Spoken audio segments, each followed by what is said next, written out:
Hey, good morning. Let's go over today's trade plan. So in the overnight session, ES balanced within a range, and then on the CPI number, we saw a downward directional move.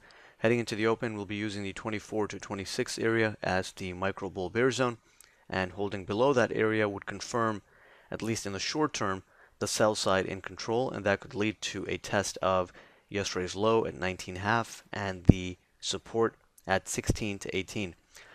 Now, looking at the other markets, we have support in the Russell at roughly 48 to 50. That's a key area in TF. And as long as that zone is holding, ES doesn't necessarily have to go directional to the downside. And, we can still turn around. So it's not a matter of just poking below 24. What we'll be looking for is whether there is continued and sustained selling pressure below 24 to 26. If that's the case, and the other markets are also in sync and moving in the same direction, then we can get a downward directional move into the 16 to 18 initial support zone. And, that's still an area where responsive buyers can be active on first test. As far as how we treat that zone, whether it's a target on the downside or a spot where we initiate a long, I think the other markets are really going to help us figure that out. So, for example, if ES is heading down there and Russell breaks below 48 to 50, then we're not going to trade 16 to 18 on the long side because then we can actually get acceleration even lower and test the 09.5 to 12.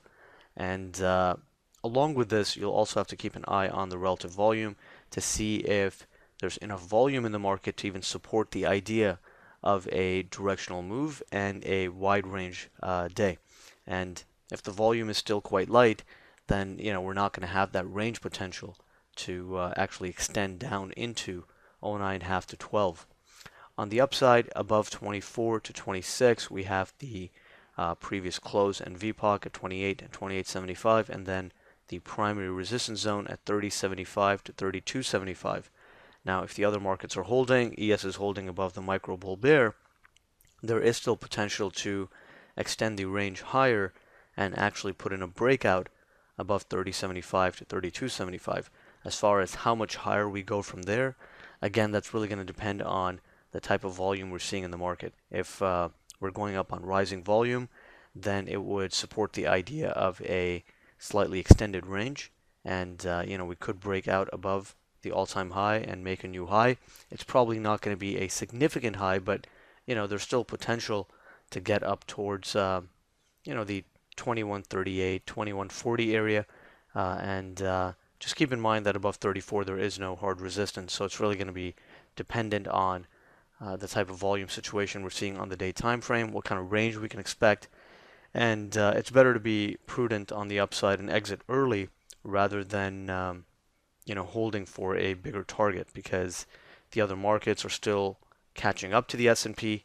The S&P has been leading on the upside, and for that reason, the upside potential in the S&P hasn't been as good as the other markets. And if the other markets continue going higher, and let's say we do get a breakout, for example, in TF, the 60 to 62 area has been resistance, and if we break out above that zone, then ES can actually make a new all-time high, but it doesn't have to be a significant new high. We could stop at 38, 39, something like that. 41.75 to 43.75 would be quite extended, and that area can definitely shut off the upside, because that would be quite a range extension given the current level of volume that we're seeing in this market. So above 34, you're just going to have to use your best judgment depending on the type of range potential that you see on the day time frame, just because there is no hard resistance up there. So the main idea is to use the 24 to 26 to determine the short-term directional bias and position yourself based on that. Keep in mind that bigger picture, the markets are still bullish. The other markets are still holding up relatively well, and if that continues to be the case, then on the short side, the execution has to be pretty precise to get any decent risk reward.